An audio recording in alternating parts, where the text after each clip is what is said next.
Hi, welcome back to part 2 of Transformers Generations, MiNi-CON and Star Team, the Throne Fairies. Picking off where we left off from last time, the comic book. MiNi-CON and Star Team, Transformers Generations, Hasbro exclusive cover. The comic book is made by IDW. So let's kind of take a look and fun through the book a little bit.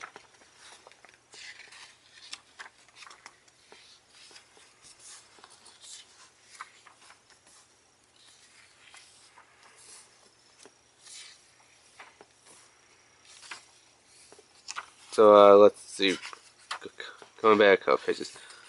So pairing, here they are, the MiNi-CON Star Team, and it looks like they're Autobots. You know, it doesn't really say anything Autobots or Decepticons, who they align themselves with. But just taking contents from this book, combo does look like they are Autobots, because they're an Autobot base, surrounded by Autobots.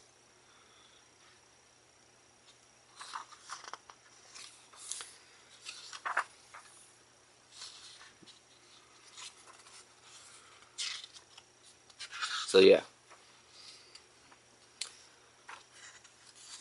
And then it says, Into the Abyss, Dark Cybertron, Chapter 4. So it ends right here. And then the next issue will be Into the Abyss, Dark Cybertron, Chapter 4. And then, you know, you could download the app from the App Store. So you could have like an e-digital comic book along with your hard paperback copy. So we'll just move this out of the way. Let's stand up our MiNi-CON Star Team, which I believe I've heard you mentioned before. His name was Centaurus Tron, something like that. Let's kind of bring him into camera. And just for size comparison, we'll bring in Autobot Specialist Ratchet from Cybertron, from Transformers Star of the Moon. I don't know why he doesn't want to stay up. He seems to be a little bit heavy. Come on, let's get you to stand. Somewhat stand, come on. So,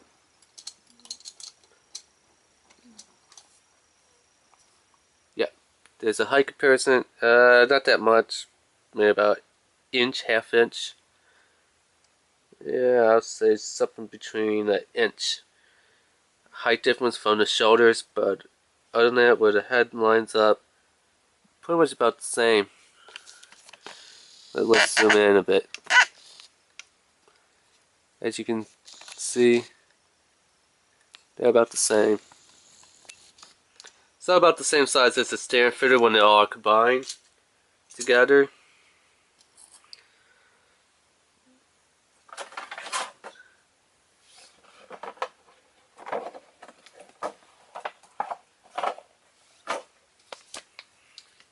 So let's get out the instruction sheet.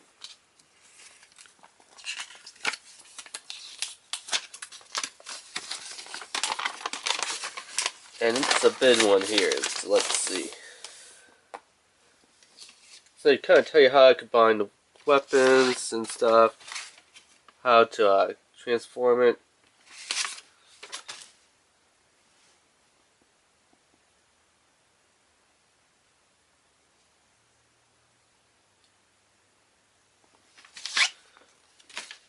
So yeah. So I believe he could hold his weapon. He's holding it in his right hand, so let's first get articulation. Legs kind of go out to the side a little bit back, a lot more forward obviously. What else can we do? He's got some knee joint bendment. Like I said, not too much for his thing. The head, nothing. His arm could go up, down, not all the way around. out. His no articulation for his hand, no wrist movement, so there's none of that. Let's take a look at this weapon. So the weapon's actually a 3-part weapon, so they got like a 40mm anti-tank rifle barrel on there that was turned off from Heavy Tread's tank. Then you have also the mini electric Gatling gun. I don't know why on the camera, but it looks to be a little off in color. It looks a lot better in person. Something close to a military grade olive drab color. But yeah, that's what the Gatling gun looks like. And it's kind of cool that they actually do have the little holes in there on the Gatling gun. I know on the camera it looks kind of blurry, but trust me, if you see this in person, there we go. Like I said, there is the actual little Gatling gun holes that they kind of made, and then the barrels that they attach up there, and then a little handle back here. Yeah, this is the handle to put into the transformer, but this is actually the wheel handle right there. There you'll be like the chopper gunner, hold it down to shoot like in Call of Duty Black Ops 1 and you know, in the real military planes and stuff. And down here is actually the jet thrusters that came from one way. Yeah, only problem is if you look, they show that theirs is painted green, and along with that, it also has like this yellow color to it. And let the jet thrusters right there. They're black. Now, does that make sense? The plane is green, and these are supposed to go on there to form the bat of him. So, boosters, or thrusters, and what color are they? Black. I really wouldn't mind too much if they were green, not painted yellow. I see there and there. But I mean, come on. That should actually be painted green with some yellow. Also, I don't know if you noticed this, but on the head sculpt, there should be some green piped in there. You don't see it too much on the toy bit here, but if you look on the comic book's head, he does have like a little bit of green kind of outlining his face on the helmet instead of all being black. And then of course, right there, the shoulder pads, they kind of look like headlights from a car. It should be there, and there it should be yellow. That I really don't mind too much, but I mean, the weapon that converts into the actual thrusters for the jet, yeah. And it didn't just peds off so easily, it's like, doesn't even want to ped on there.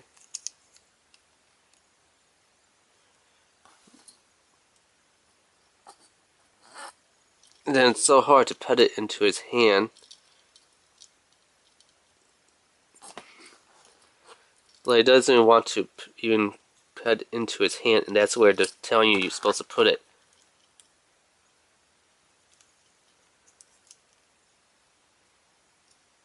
And everywhere showing that it goes in the right hand, doesn't go in there. So we'll try for the left hand, and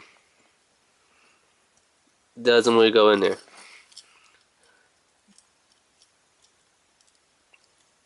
We'll try put it in at the crotch area. It doesn't go in there. So yeah, he has a useless weapon that he can't even hold. Wow, that was real exciting. So let's see, how do we destroy this thing to you know, take it into vehicle modes.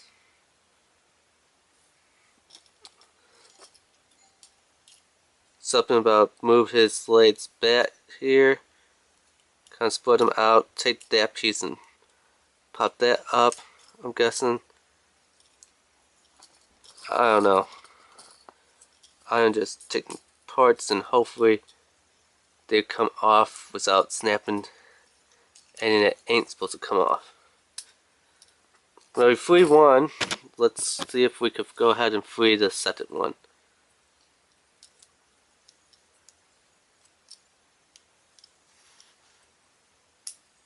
Okay, so we just unpad it from the shoulders here. And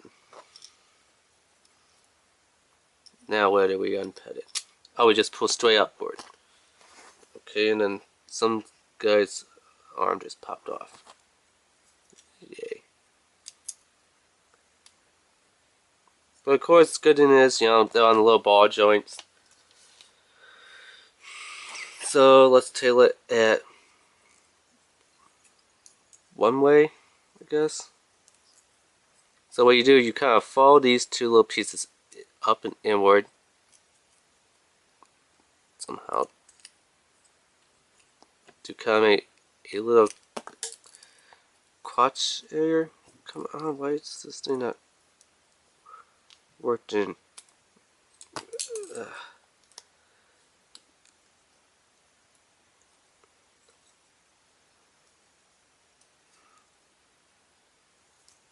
Okay, then of course his later arm just snapped off.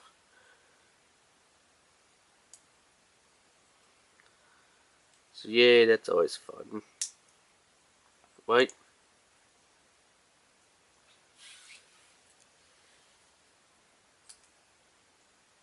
And of course his other arm snapped off.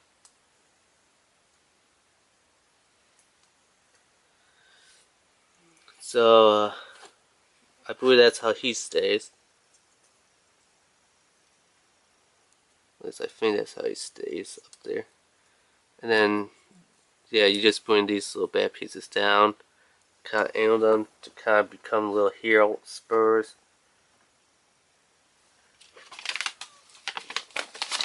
Again, like, let me tail it here. Yeah, that's pretty much the way how he is. Just summon the weapon here, take this one, and this thing's flip it around, and it's supposed to put it into the side of his arm, and it does. So he can actually hold his own weapon. Really nice, really cool. He is a pain to pose because of just the way how his feet is made. Next up, we'll go with this little guy.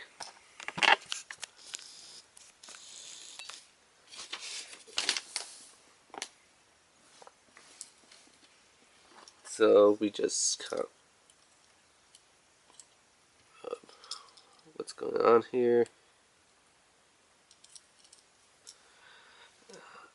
Bring his legs down like this. Fold out like that. So now that to create kind of their hands, as the hands are molded in. So right there is the hands. Which kind of looks generic and junky. And they're saying keep the blades open and kind of just take the little tail piece here, and I don't know why it's not doing this.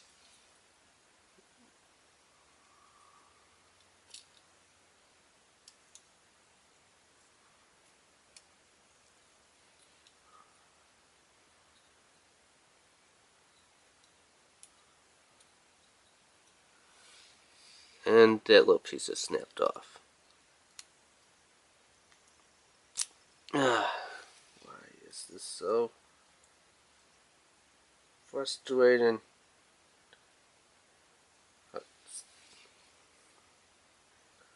Not working. Pretty much, yeah. His little tail wire is supposed to be like that to kind of balance him, so he can kind of stand, because he has really small legs. And then we got this guy. And let me see how he's supposed to look. He's supposed to kind of have stubby little legs here. Let's flip these arms out to the side. I believe that is, yeah, that's pretty much him. Take his weapon, and how does he hold his weapon? Don't really show you too much. This thing, oh, just put it into the side. So, take it, turn it to the side, and put it in, and let's kind of place there, and there's his weapon. You might want to snap those together. Oh, posability on this one, not too much for his legs, arms, nothing for the head. This one, his arms, his blades rotate. He has bendable knees and legs. This one, bendable knees and legs, arms. So there's the rotations of them.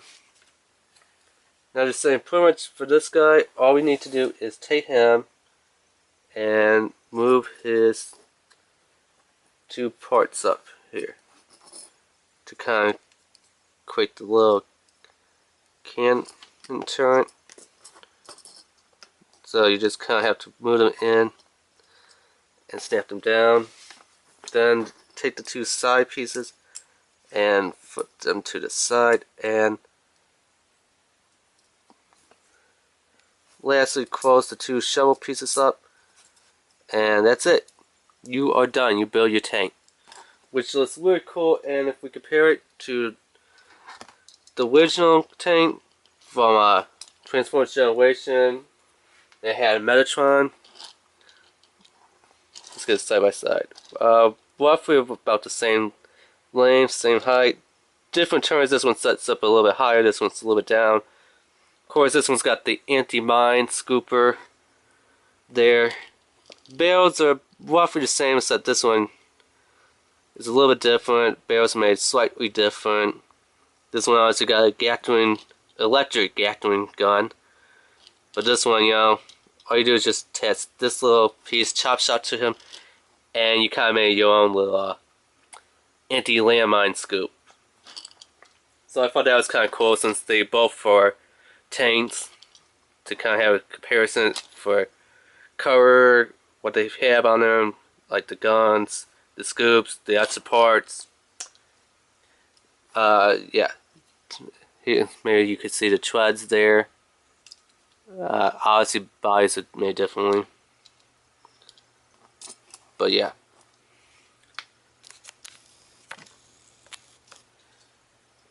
Okay, moving on to the next one.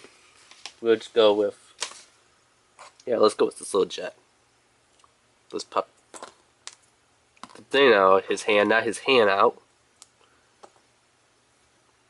So just saying, lay him kind of flat like this in space mode. Flip his nose cone up. This also has his cockpit. Hear that snap in there.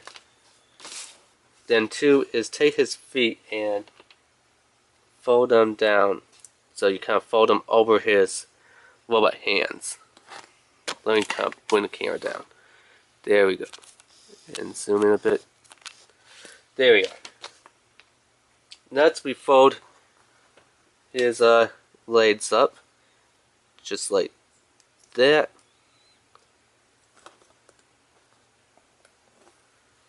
And then we attach his weapon, fold his legs all the way in, and his arms to the side. So we take the weapon here, turn it around, and there's a little pad and a little hole there. So you just slide them on in, and then we somehow, these will just slide back down in there.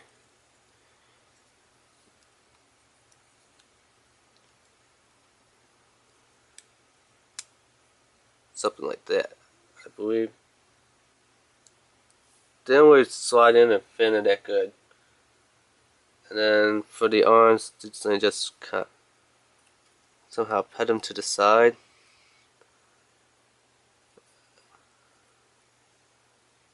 I really don't know how, but they don't pad, they just sit there. And for some reason, he kind of leans more back this way instead of leaning flat. So yeah. Size comparison to the Transformers for 30th, the 30s. G1 Starscream, because they are sort of modeled after the same jet, just a little bit differently. Size comparison, obviously. He could sit on there and get a little piggyback wide.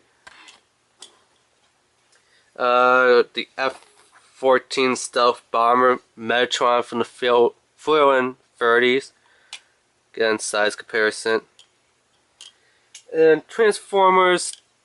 Oh, wait, you guys didn't get to see that size comparison. Yeah, and then Transformers Start of the Moon, Airwade. So, size comparison. Yeah, he doesn't sit up there too good. But he has more paint of the oddball Airwade theme going on than any other ones. So we move that over there. Again, there's the MiNi-CON logo, and now we get on to Wind Sweater.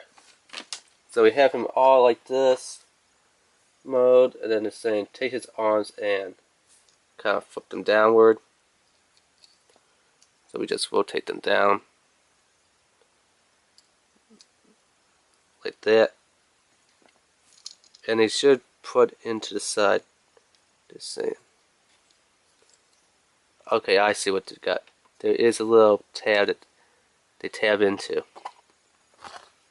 Next, we take the cockpit and put it up. Not all the way up. Actually, you could take the little.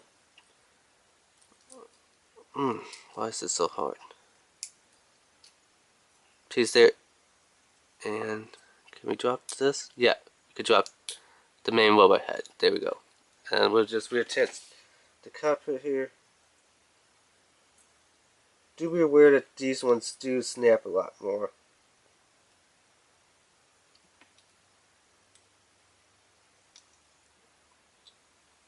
So, yeah. Okay, we adjust that and that.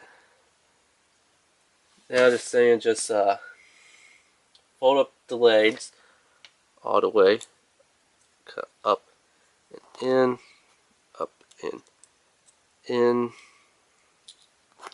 Again, his cockpit doesn't want to stay for some reason.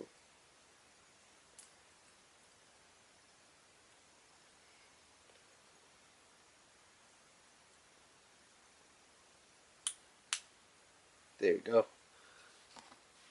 And then, wait a minute. Okay, so his legs are up and into his would-be chest. Oh, the cockpit! I hate you, little cockpit! And then they're saying just bring the tail rudder down.